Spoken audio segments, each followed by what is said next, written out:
El procedimiento diagnóstico de tuberculosis se basa inicialmente en el cuadro clínico del paciente.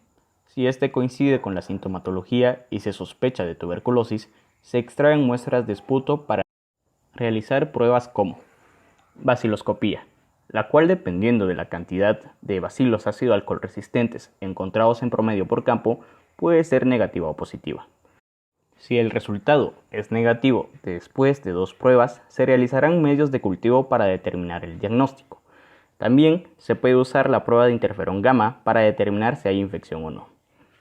Las pruebas de tuberculina con resultado positivo deben mostrar una induración intradérmica mayor a 5 milímetros de diámetro o mayor a 10 milímetros de diámetro. Si esta es negativa, se podrá recurrir a otras pruebas como la microscopía con tinción de Ziehl-Neelsen o el método de fluorocromo de Trant.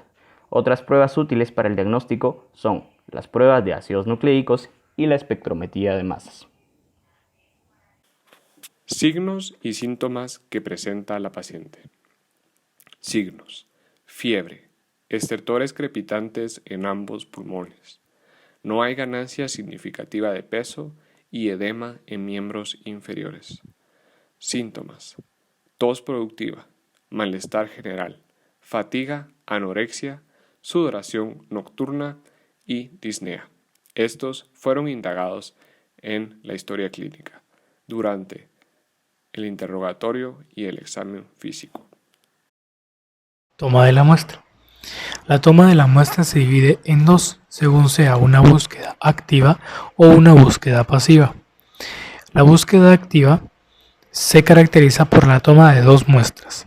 La primera, tomada al momento de la consulta, a la cual se le denomina muestra inmediata, y la segunda, tomada 30 minutos después de haber tomado la primera muestra. En la búsqueda pasiva se toman 3 muestras. La primera, al momento de la consulta, igualmente denominada muestra inmediata. La segunda, al día siguiente de tomada la primera muestra, al momento de despertar y sin lavarse la boca. A esta se le denomina muestra matinal. La tercera muestra debe ser tomada en el centro asistencial o centro de salud en el momento de entregar la segunda muestra. Sin embargo, esta también puede ser recogida o tomada junto con la segunda muestra durante la mañana. Para la recolección del esputo se debe tomar en cuenta que hay que contar con un lugar ventilado con buena iluminación y poco concurrido. Se le debe entregar un envase al paciente de recolección con su nombre, el número de muestra a tomar, identificándolo con el número 1, 2 o 3, el número de identificación y la fecha. Para dar la muestra, el paciente debe tener en cuenta que debe inspirar, retener el aire, luego exhalar el aire y después de exhalado el aire expulsar la flema o el esputo. Se debe recoger el esputo en el envase adecuadamente y esto se repite 2 veces. Después de repetidas las 2 ocasiones, se debe de limpiar el exterior del envase y lavarse las manos. Para el transporte de la muestra, seguimos la siguiente ruta analítica. Nos cuestionamos si será procesada el mismo día. Al ser la respuesta sí, nos debemos cuestionar si será procesada o analizada en un cultivo o en una baciloscopía. Al seguir la ruta de la baciloscopía, debemos usar la muestra por varios días para su analítica. Por lo tanto, esta debe ser mezclada con 10 gotas de fenol al 5%, con el objetivo de preservar, fijar o destruir las bacterias que se encuentran en esa muestra. Si a la pregunta nos respondemos no, se debe introducir cada envase en una bolsa de propileno y anudarla. Conservar en un refrigerador dentro de una caja de plástico. Luego de esto, nos cuestionamos si la muestra será transportada. Al ser la respuesta sí, se debe transportar en una caja metálica o de plástico opaco, de preferencia que tenga una tapa y un agarradero para facilitar su transporte. Se debe adaptar una plancha, ya sea de madera o de duroport, al fondo del contenedor, cortando círculos para poder encajar los envases de las muestras. Entre los espacios de cada envase se debe colocar papel absorbente, puede ser papel higiénico o papel de cocina. Esta caja con las muestras debe ir acompañado con una hoja de solicitud, preferentemente debe ir acompañado con la historia clínica resumida del paciente y con la aclaración del número de muestras que se llevan, identificándolas con 1, 2 o 3 en un sobre aparte fuera de la caja. Baciloscopía. Esta prueba tiene una sensibilidad del 50 al 90% y una especificidad del 100% virtualmente. Debemos recordar que las micobacterias tienen muchos lípidos en su pared celular, lo que las ligan al colorante fusina y no permite su decoloración por la resistencia ácido-alcohol que presentan. Esta prueba nos permite la coloración de la bacteria para su observación y analítica microscópica. Es útil además para el seguimiento o monitoreo de los pacientes que tengan antecedentes de pérdida de peso, fiebre, sudoración e infiltrado pulmonar evidente en una radiografía, lo que sería un paciente con una tuberculosis activa. Para la preparación del extendido debemos cubrir el área a trabajar con papel absorbente que esté impregnado con fenol al 5%, con el objetivo de, si salpica algo de la muestra, el fenol la neutralizaría. Se deben colocar todas las muestras en línea horizontal en su debido contenedor y con un palillo de madera se debe realizar el extendido de no más de 2 centímetros de largo y no más de 1 centímetro de ancho. Procedemos con el palillo a agarrar la muestra del esputo y a extenderla sobre la laminilla. Esta se deja secar en un espacio ventilado y no se debe calentar, ya que puede proceder a emanar aerosoles infecciosos y posiblemente dañinos para la persona que está haciendo el extendido. Una vez la muestra está completamente seca, esta se debe pasar por el mechero de 2 a 3 veces con la finalidad de fijar la muestra. Esta baciloscopía ya estaría lista para utilizar cualquiera de las tinciones para poder apreciar las micobacterias al microscopio. La prueba de la tuberculina es una prueba cutánea que evalúa la respuesta de un paciente a la exposición de Mycobacterium tuberculosis. Esta inyección estimula a los linfocitos T cercanos del sitio de la lesión, activando una reacción de hipersensibilidad retardada. Esta produce una respuesta inflamatoria, vasodilatación y edema. Para poder realizar el procedimiento, se debe de inyectar 0.1 mililitros del antígeno por debajo de la capa superior de la piel o 5 unidades de tuberculina de PPD en la capa intradérmica. En la superficie anterior del antebrazo, se deben de esperar de 48 a 72 horas para ver si la prueba produjo una roncha en la piel del paciente. Para leer esta prueba, se debe de flexionar el antebrazo del paciente a nivel del codo y se identifican los bordes de la induración. Luego se traza una línea transversal a nivel de su diámetro más largo y el resultado se debe de dar en milímetros. El resultado puede ser positivo o negativo. El resultado positivo se caracteriza por tener un diámetro mayor de 5 milímetros y el negativo si es menor de 5 milímetros. Esta prueba puede llegar a dar algunos resultados falsos positivos, como en las personas que han sido vacunadas con BCG, y reacciones falsas negativas, como en las personas con infecciones víricas como el VIH. Esta prueba se caracteriza por tener una sensibilidad del 75 al 90% y una especificidad del 70 al 95%. Prueba de factor interferón gamma. Primero, se extrae la sangre del paciente. Segundo, se mezcla la muestra de sangre con antígeno de Mycobacterium tuberculosis. Tercero, se incuba la muestra de 6 a 24 horas a 37 grados centígrados. Luego, se centrifuga la muestra. Y por último, se hace la cuantificación, que hay 2 métodos disponibles: ELISA y ELISpot. ELISA identifica el factor interferón gamma, por lo que hace el conteo del factor. ELISpot detecta células secretoras de factor interferón gamma. Esta prueba posee una sensibilidad del 80 al 90% y una especificidad del 95 al 100%. Una sensibilidad alta como esta nos indica que los pacientes que nosotros catalogamos como casos están realmente enfermos. Luego, una especificidad del 95 al 100% nos indica que los pacientes que nosotros catalogamos como no enfermos están realmente sanos. Luego, los resultados pueden ser positivo o negativo. Un resultado positivo nos quiere decir que hay una infección de Mycobacterium tuberculosis, por lo que hay una producción de factor interferón gamma. Luego, el resultado puede ser también negativo. Si es negativo, no hay una infección de Mycobacterium tuberculosis, por lo tanto, no hay una producción de factor interferón gamma. La detección microscópica de bacilos ácido-alcohol resistentes es el método más rápido para confirmar que una enfermedad fue causada por micobacterias. En este caso tenemos la coloración de Ziel-Nielsen, en la cual la muestra clínica se tiñe con carbolfucina. Esta nos sirve para la detección de bacilos ácido-alcohol resistentes. Tiene una especificidad del 95% y una sensibilidad elevada cuando se trata de cultivos que previamente fueron positivos, así como también en pacientes que han tenido radiografías que muestran signos de cavitación. Los resultados de esta prueba son negativos cuando los microorganismos que se observan al microscopio están teñidos de tonos azules, y es positivo cuando se observan bacilos teñidos de color rojo.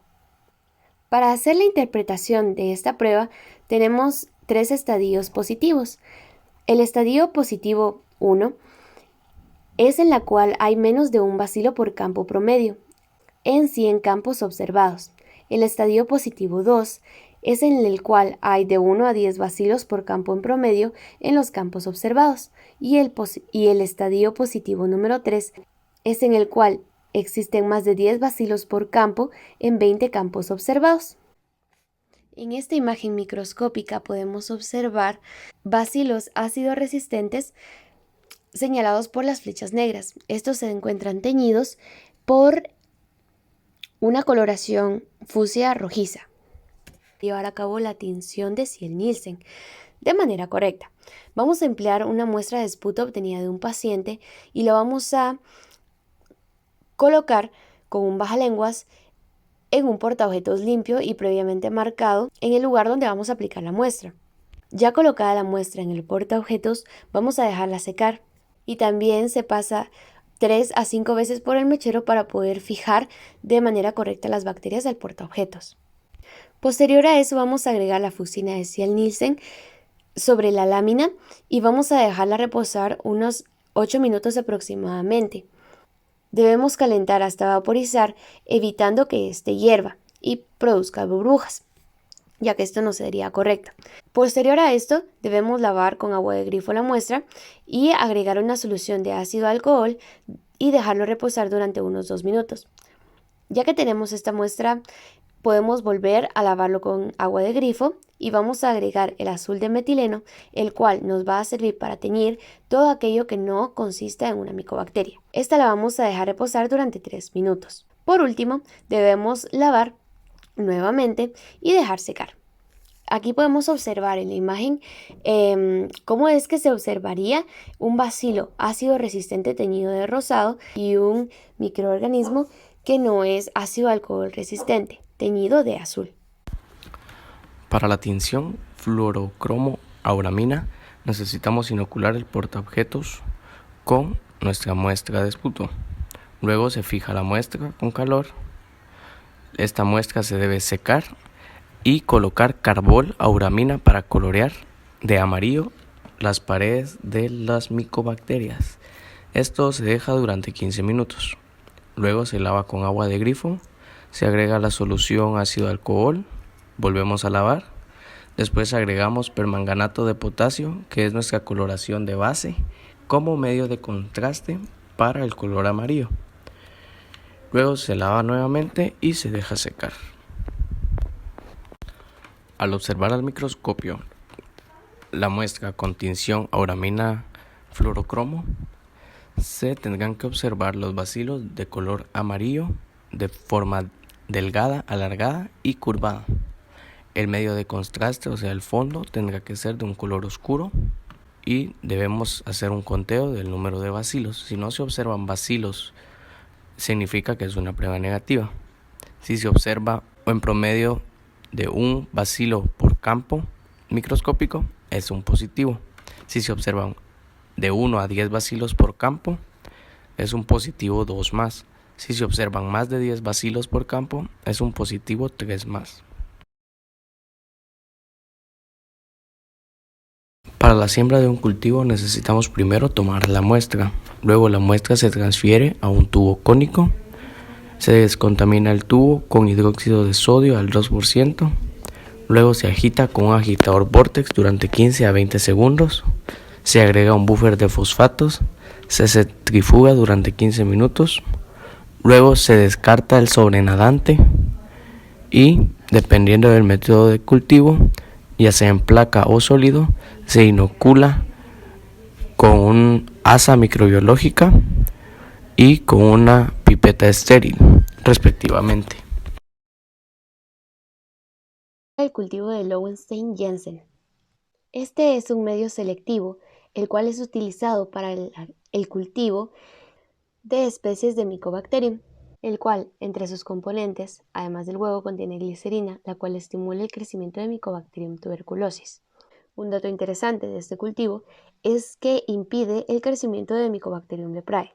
Parte del procedimiento para llevar a cabo este cultivo es el inocular 0.5 mililitros por tubo sobre la superficie del medio de cultivo. Luego debemos rotar los tubos para poder lograr una distribución homogénea de la muestra y debemos cultivar e incubar en aerobiosis entre 35 y 37 grados centígrados. Los resultados de esta prueba, cuando son positivos, va a ser la aparición de colonias entre 13 y 28 días. Demuestra la presencia de colonias de color crema, rugosas y cremosas, además de un poco amarillentas. Una prueba adicional que se puede emplear es la adición de polisorbato 80 y peróxido al tubo que se estuvo trabajando. Cuando esta es negativa, la columna de burbujas alcanza una altura superior a 45 milímetros. Esto puede indicar la presencia de diferentes especies de Mycobacterium, como Mycobacterium kansasi o Mycobacterium fortuitum, por ejemplo. Cuando esta prueba es positiva, la columna de burbujas va a tener una altura inferior a 45 milímetros y va a ser positiva para Mycobacterium tuberculosis.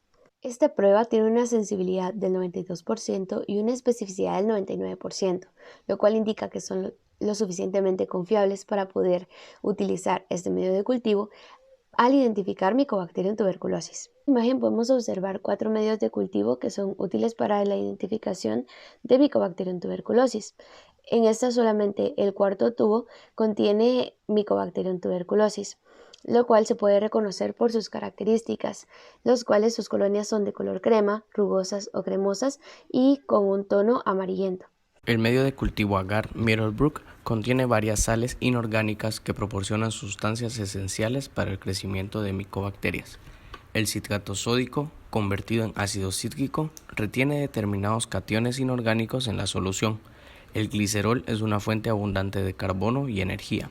El ácido oleico, además de otros ácidos grasos de cadena larga, puede ser utilizado por los bacilos tuberculosos y desempeña un papel importante en el metabolismo de las micobacterias. La catalasa destruye los peróxidos tóxicos que pudieran estar presentes en el medio. El efecto principal de la albúmina es la protección de los bacilos tuberculosos contra agentes tóxicos y, por consiguiente, mejora su recuperación en el aislamiento primario.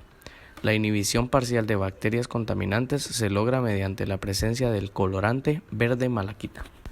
El agar inoculado deberá guardarse en un lugar protegido de la luz con una atmósfera aerobia enriquecida con dióxido de carbono. Se debe incubar entre 33 a 37 grados centígrados y evitar la deshidratación del medio. En la prueba de inmunofluorescencia, esta es una prueba que consiste en conjugar colorantes fluorescentes con anticuerpos, exponiendo estos y conjugando los anticuerpos o antígenos en cortes de tejidos, flotis de microorganismos o de células. Los colorantes que se usan en esta prueba son los fluorocomos auramina O, auramina rhodamina o auramina. Para verlo se usa un microscopio que tenga una fuente de iluminación y filtros especiales. Una desventaja de esta prueba es que es el mayor uso de artefactos. Es por eso de que si una prueba es positiva, se debe confirmar las baciloscopías positivas volviendo a colorear el mismo frotis teñido con fluorocromo por la técnica de Ziehl-Nielsen y reportar semi-cuantitativamente. Es por eso que esta prueba se considera con una sensibilidad del 44% y una especificidad del 90 al 96%. Para la prueba, esta consiste en incubar una muestra con un anticuerpo que detecta el componente que queremos detectar. Esta tiene dos tipos, una directa y una indirecta. La directa es un anticuerpo primario marcado por un fluorocromo que reacciona con el antígeno dentro de la muestra. El segundo tipo, la indirecta, tiene una sensibilidad mayor que los métodos directos. El fluorocromo se conjuga con el anticuerpo de un anticuerpo secundario. La prueba del PCR es una prueba muy conocida. Esta es una técnica para hacer muchas copias de una región del ADN in vivo en un tubo de ensayo en lugar de un organismo.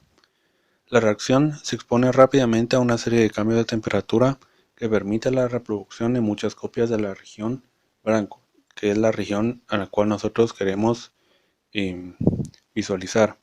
Esta depende de varios componentes, como es de la ADN polimerasa, que es termoestable, capaz de soportar los cambios variables y altos de temperatura, la Stack polimerasa y los cebadores del ADN, que son los que permiten poder tener las regiones blanco. En este tipo de cultivos tiene una sensibilidad del 85 al 91% y una especificidad del 77 al 86%. Sus pasos para poder comprobar la tuberculosis en el paciente es que primero se obtiene un aislamiento por cultivo. El segundo paso es que se utiliza una amplificación del material genético de las colonias aisladas mediante un termociclador para poder identificar el agente mediante la hibridación con zonas de ADN marcadas.